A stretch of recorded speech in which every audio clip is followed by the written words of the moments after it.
കേരളം ഇന്ന് ഒരു വലിയ മാറ്റത്തിന്റെ വക്കിലാണ് നിൽക്കുന്നത്. നേമത്ത് കഴിഞ്ഞ ദിവസം കണ്ട കാഴ്ചകൾ വെറുമൊരു തിരഞ്ഞെടുപ്പ് ആവേശമായി തള്ളിക്കളയാൻ ആർക്കും കഴിയില്ല. രാജീവ് ചന്ദ്രശേഖർ നാമനിർദ്ദേശിക പത്രിക സമർപ്പിക്കാനെത്തിയപ്പോൾ അവിടെ തടിച്ചുകൂടിയ ആ മുഖങ്ങൾ നിങ്ങൾ ശ്രദ്ധിച്ചോ? അവർ കൊടിപിടിക്കാൻ കൂലിക്ക് വന്നവരല്ല, മറിച്ച് മാറ്റം ആഗ്രഹിക്കുന്ന പുതിയ കാലത്തെ യുവതലമുറകളാണ്. IIT ഡൽഹിയിലെ സ്റ്റാർട്ടപ്പ് ചാമ്പ്യൻഷിപ്പ് നേടിയവരും ലോ അക്കാദമിയിൽ പഠിക്കുന്നവരുമായ ആ മിടുക്കരായ യുവാക്കൾ ക്യാമറയ്ക്ക് മുന്നിൽ പറഞ്ഞത് കേരളത്തിലെ പല രാഷ്ട്രീയ സിംഹങ്ങളെയും ഞെട്ടിച്ചിരിക്കുകയാണ്. ലോകം മാറുന്നതിനനുസരിച്ച് നമ്മുടെ നാടും മാറണമെന്ന് അവർ ഉറക്കെ പ്രഖ്യാപിക്കുകയാണ്. ഡാറ്റാ സെന്ററുകളെ കുറിച്ച് ചോദിക്കുമ്പോൾ അത് മൊബൈൽ ഡാറ്റയാണോ എന്ന് തിരിച്ചു ചോദിക്കുന്ന ആ വിദ്യാഭ്യാസ മന്ത്രിയുള്ള നാട്ടിൽ തങ്ങളുടെ സ്വപ്നങ്ങൾ ആര് സാക്ഷാത്കരിക്കുമെന്ന് അവർക്ക് നന്നായി അറിയാം. അതുകൊണ്ടാണ് സ്റ്റാർട്ടപ്പുകളെ കുറിച്ചും സാങ്കേതിക വിദ്യയെക്കുറിച്ചും കൃത്യമായ ധാരണയുള്ള രാജീവ് ചന്ദ്രശേഖറിനെ അവർ ഇരു കൈകളും നീട്ടി സ്വീകരിച്ചിരിക്കുന്നത്. അദ്ദേഹം വെറുമൊരു രാഷ്ട്രീയക്കാരനല്ല, മറിച്ച് കാര്യങ്ങൾ പ്രവർത്തിച്ച് കാണിക്കുന്ന ഒരു വിപ്ലവകാരിയാണ്. ലോകത്തിലെ തന്നെ ഏറ്റവും മികച്ച വിദ്യാഭ്യാസ സ്ഥാപനങ്ങളിലൊന്നായ MITയിൽ നിന്ന് പഠിച്ചിറങ്ങിയ ഇന്ത്യയിലെ മൊബൈൽ വിപ്ലവത്തിന് അടിത്തറയിട്ട BPL എന്ന പ്രസ്ഥാനത്തെ നെറുകയിലെത്തിച്ച ആധുനിക മനുഷ്യൻ. ഇന്ത്യ ഇന്ന് ലോകത്തിന്റെ സ്റ്റാർട്ടപ്പ് തലസ്ഥാനമായി മാറുമ്പോൾ അതിന്റെ പിന്നിൽ രാജീവ് ചന്ദ്രശേഖർ എന്ന മിഷണറിയുടെ കഠിനാധ്വാനമുണ്ട്. അദ്ദേഹത്തിന്റെ ചിന്തകളിൽ വരും തലമുറയുടെ തൊഴിലും ഭാവിയുമാണുള്ളത്.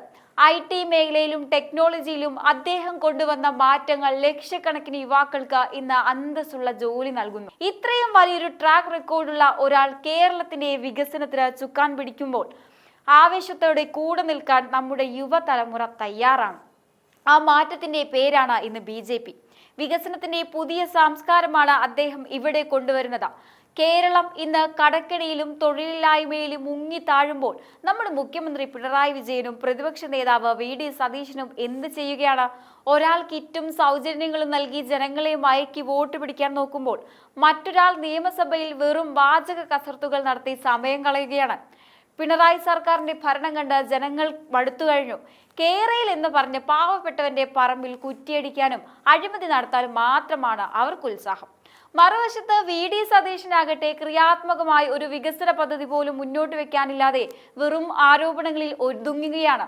സത്യത്തിൽ ഭരണപക്ഷവും പ്രതിപക്ഷവും ഒരേപോലെ കേരളത്തെ പിന്നോട്ട് വലിക്കുകയാണ്. യുവാക്കൾ കൂട്ടത്തോടെ വിദേശത്തേക്ക് നാടുവിടുന്നത് എന്തുകൊണ്ടാണ്? ഇവിടെ അവർക്ക് ഭാവിയില്ല എന്ന് രണ്ട് മുന്നണികളും ബോധ്യപ്പെടുത്തിയത് കൊണ്ട് മാത്രമാണത്.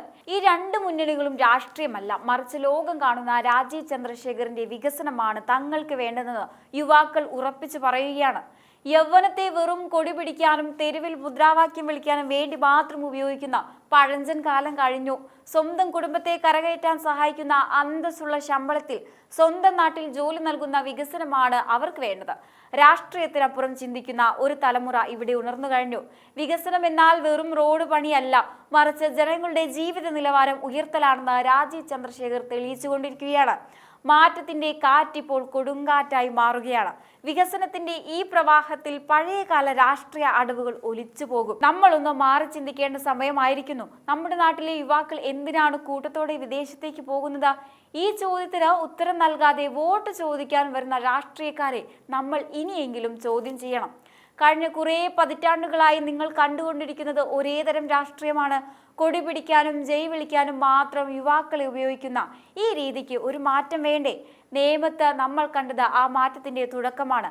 അവിടെ എത്തിയ യുവാക്കൾക്ക് കൃത്യമായ ലക്ഷ്യമുണ്ട്.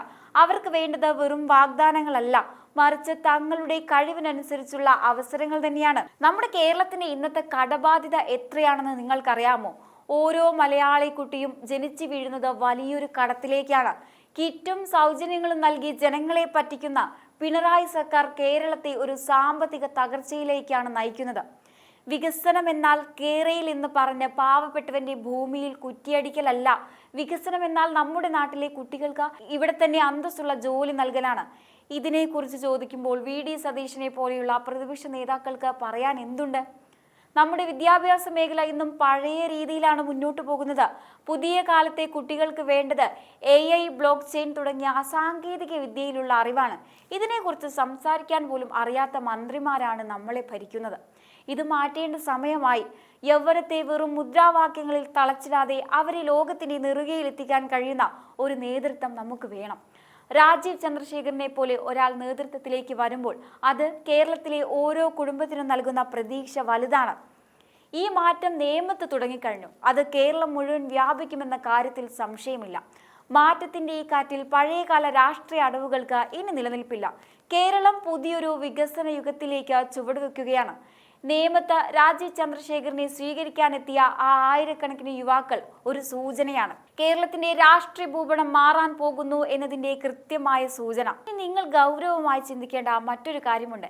എന്തുകൊണ്ടാണ് അയൽ സംസ്ഥാനങ്ങളായ തമിഴ്നാടും കർണാടകയും വ്യവസായ മേഖലയിൽ കുതിച്ചുചാട്ടം നടത്തുമ്പോൾ കേരളം മാത്രം പിന്നോട്ടു പോകുന്നത്? അവിടെയാണ് നമ്മുടെ ഭരണാധികാരികളുടെ പരാജയം നാം കാണുന്നത്. ഇവിടെ ഒരു സംരംഭം തുടങ്ങാൻ ആഗ്രഹിക്കുന്ന പ്രവാസി മലയാളികൾക്ക് നേരിടേണ്ടി വരുന്നത് ചുവപ്പ് നാടകങ്ങളും രാഷ്ട്രീയക്കാരുടെ ഭീഷണികളുമാണ്. സ്വന്തം സമ്പാദ്യം നാട്ടിൽ നിക്ഷേപിക്കാൻ വരുന്നവർ ആത്മഹത്യ ചെയ്യേണ്ടി വരുന്ന അവസ്ഥ എത്രത്തോളം ലജ്ജാകരമാണ്. ഈ ഒരു നോക്കുകൂലി സംസ്കാരത്തിന് അറുതി വരുത്താൻ BJP മുന്നോട്ട് വെക്കുന്ന വികസന രാഷ്ട്രീയത്തിന് മാത്രമേ കഴിയുകയുള്ളൂ. രാജീവ് ചന്ദ്രശേഖരനെ പോലെ ഒരാൾ നേതൃത്വത്തിലേക്ക് വരുമ്പോൾ അത് വെറും ഒരു രാഷ്ട്രീയ മാറ്റമല്ല, മറിച്ച് ഒരു വലിയ ബ്രാൻഡ് കേരളം എന്ന സ്വപ്നത്തിലേക്കുള്ള ചുവടുവെപ്പ് തന്നെയാണ്. ലോകമെമ്പാടുമുള്ള വമ്പൻ കമ്പനികളെ കേരളത്തിലേക്ക് കൊണ്ടുവരാൻ അദ്ദേഹത്തിനുള്ള വ്യക്തിപരമായ സ്വാധീനവും പ്രൊഫഷണൽ ട്രാക്ക് റെക്കോർഡ് മാത്രം മതി. നമ്മുടെ IT പാർക്കുകൾ വെറും കെട്ടിടങ്ങളായി അവശേഷിക്കാതെ അവിടെ ലോക നിലവാരമുള്ള തൊഴിലവസരങ്ങൾ സൃഷ്ടിക്കപ്പെടണം. ഇന്ന് യുവതലമുറകൾ ബാംഗ്ലൂരിലും ഹൈദരാബാദിലും പോയി ജോലി ചെയ്യുന്നത് എന്തുകൊണ്ട്? ഇവിടെ അവർക്ക് അർഹമായ ശമ്പളമോ സാഹചര്യമോ നൽകാൻ പിണറായി സർക്കാരിന് കഴിഞ്ഞിട്ടില്ല. കിറ്റും സൗജന്യങ്ങളും നൽകി ജനങ്ങളെ മയക്കി നിർത്തുന്ന ഈ രീതി യുവാക്കളെ മടുപ്പിച്ചു കഴിഞ്ഞു. അവർക്ക് വേണ്ടത് സൗജന്യങ്ങളല്ല, മറിച്ച് അന്തസ്സായി പണിയെടുക്കാനുള്ള അവസരമാണ്. പ്രതിപക്ഷ നേതാവ് VD സതീശനും ഇക്കാര്യത്തിൽ വലിയ മറുപടി ഒന്നുമില്ല. ആരോപണങ്ങൾ ഉന്നയിക്കുന്നതിനപ്പുറം കേരളത്തിന്റെ യുവതലമുറയെ ഇവിടെ പിടിച്ചു നിർത്താൻ ഒരു ക്രിയാത്മക പ്ലാനെങ്കിലും UDFന്റെ പക്കലുണ്ടോ? ഇല്ല എന്നതാണ് സത്യം. കേന്ദ്ര സർക്കാർ നടപ്പിലാക്കുന്ന ഓരോ പദ്ധതിയും കേരളത്തിൽ നടപ്പിലാക്കുമ്പോൾ അത് തങ്ങളുടെ അക്കൗണ്ടിലാക്കാൻ ശ്രമിക്കുന്ന ഇവർ വികസനത്തെ ഭയപ്പെടുകയാണ്. ദേശീയപാത വികസനം നടന്നാൽ അതിന് തടസ്സം നിൽക്കുകയും പിന്നീട് അത് പൂർത്തിയാകുമ്പോൾ അതിന്റെ ക്രെഡിറ്റ് എടുക്കാൻ ഓടുകയും ചെയ്യുന്ന ഈ ഇരട്ടത്താപ്പ് ജനങ്ങൾ തിരിച്ചറിഞ്ഞു കഴിഞ്ഞു. കേരളം ഇന്ന് കടക്കിണിയിലാണെന്ന് പറയുന്നത് വെറുതെയല്ല. വരും തലമുറയുടെ ഭാവിയാണ് ഇവിടുത്തെ രാഷ്ട്രീയക്കാർ പണയം വെച്ചിരിക്കുന്നത്. ഈ പ്രതിസന്ധിയിൽ നിന്ന് കരകയറണമെങ്കിൽ സാമ്പത്തിക അച്ചടക്കവും വികസന കാഴ്ചപ്പാടുമുള്ള ഒരു നേതൃത്വം വേണം. കേന്ദ്ര സ്റ്റാർട്ടപ്പ് മിഷനറിയിലൂടെ ലക്ഷക്കണക്കിന് പുതിയ സംരംഭകരെ സൃഷ്ടിച്ച രാജീവ് ചന്ദ്രശേഖരന് കേരളത്തിന്റെ യുവത്വത്തെ എങ്ങനെ മാറ്റിമറിക്കാമെന്ന് നന്നായി അറിയാം. മാറ്റത്തിന്റെ ഈ കാറ്റ് വെറുതെ പറയുന്നതല്ല, അത് നമ്മുടെ ഓരോ വീടിന്റെയും ആവശ്യമാണ്. യുവാക്കൾ വിദേശത്തേക്ക് പോകാതെ നാട്ടിൽ തന്നെ നിൽക്കണമെന്ന് ആഗ്രഹിക്കുന്ന ഓരോ മാതാപിതാക്കളും ഇന്ന് മാറ്റം ആഗ്രഹിക്കുന്നു. അസൂയപ്പെട്ടിട്ട് കാര്യമില്ല. കേരളം പുതിയൊരു ദിശയിലേക്ക് സഞ്ചരിച്ചു തുടങ്ങിക്കഴിഞ്ഞു. വികസനത്തിന്റെ ആ പാതയിൽ BJPയും രാജീവ് ചന്ദ്രശേഖറുമാണ് നമ്മുടെ മുന്നിലുള്ള ഏക പ്രതീക്ഷ. അപ്പോൾ കാര്യങ്ങൾ ഇപ്പോൾ വളരെ വ്യക്തമല്ലേ? നേമത്ത് നിങ്ങൾ കണ്ടത് വെറും ഒരു തിരഞ്ഞെടുപ്പ് ആവേശമല്ല, മറിച്ച് കേരളത്തിലെ യുവതലമുറയുടെ കത്തുന്ന പ്രതിഷേധമാണ്. ഇതൊരു താക്കീതാണ്. നാടിനെ കട്ടുമുടിപ്പിച്ച പിണറായി സർക്കാരിനും സീറ്റിന് വേണ്ടി തമ്മിലടിച്ച ഗ്രൂപ്പ് പോലും നടത്തുന്ന UDFനും നൽകുന്ന കൃത്യമായ മറുപടി. യുവാക്കൾക്ക് ഇന്ന് വികസനത്തെക്കുറിച്ച് വ്യക്തമായ കാഴ്ചപ്പാടുണ്ട്. അവർക്ക് വേണ്ടത് വെറും വാഗ്ദാനങ്ങളല്ല, മറിച്ച് തങ്ങളുടെ കഴിവിനനുസരിച്ചുള്ള അവസരങ്ങളാണ്. മറുവശത്ത് UDFന്റെ അവസ്ഥ നോക്കൂ. ജനങ്ങളുടെ പ്രശ്നങ്ങൾ ചർച്ച ചെയ്യുന്നതിനേക്കാൾ അവർക്ക് താല്പര്യം തങ്ങളുടെ ഗ്രൂപ്പ് പോരുകളിലാണ്. സീറ്റിന് വേണ്ടിയും അധികാരത്തിന് വേണ്ടിയും തമ്മിലടിക്കുന്ന VD സതീശനും സംഘവും വികസനത്തെക്കുറിച്ച് എന്ത് പ്ലാനാണ് മുന്നോട്ട് വെക്കുന്നത്?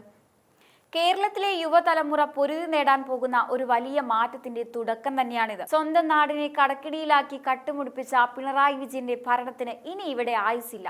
യുവതലമുറ അത് ഉറക്കെ പ്രഖ്യാപിച്ചു കഴിഞ്ഞു. അതിന്റെ ഏറ്റവും വലിയ തെളിവാണിത്. കയ്യിൽ കിട്ടുന്നതൊക്കെ അടിച്ചു മാറ്റുന്ന ഭരണകൂടവും സീറ്റിന് വേണ്ടി തമ്മിലടിച്ച് ഗ്രൂപ്പ് പോര് നടത്തുന്ന VD സതീശന്റെ UDFും ഒരേപോലെ ജനങ്ങളെ വഞ്ചിക്കുകയാണെന്ന് ഇന്ന് അവർ തിരിച്ചറിയുകയാണ്. അതുകൊണ്ട് സുഹൃത്തുക്കളെ, നിങ്ങൾ തീരുമാനിക്കേണ്ടത് ഒന്നേയുള്ളൂ. ഇനിയും പഴയ ചതിക്കുഴികളിൽ വീഴണോ അതോ വികസനത്തിന്റെ പുതിയ ആകാശങ്ങളിലേക്ക് ചിറക് വിരിക്കണോ എന്ന മാറ്റം അനിവാര്യമാണ്. ആ മാറ്റം ഇന്ന് നിങ്ങളുടെ മുന്നിലുണ്ട്. എന്തായാലും ഈ ഒരു വിഷയത്തെക്കുറിച്ചുള്ള നിങ്ങളുടെ അഭിപ്രായങ്ങൾ കമന്റ് ബോക്സിൽ രേഖപ്പെടുത്തുക. മറ്റൊരു വിഷയമായി വീണ്ടും കാണാം. നന്ദി.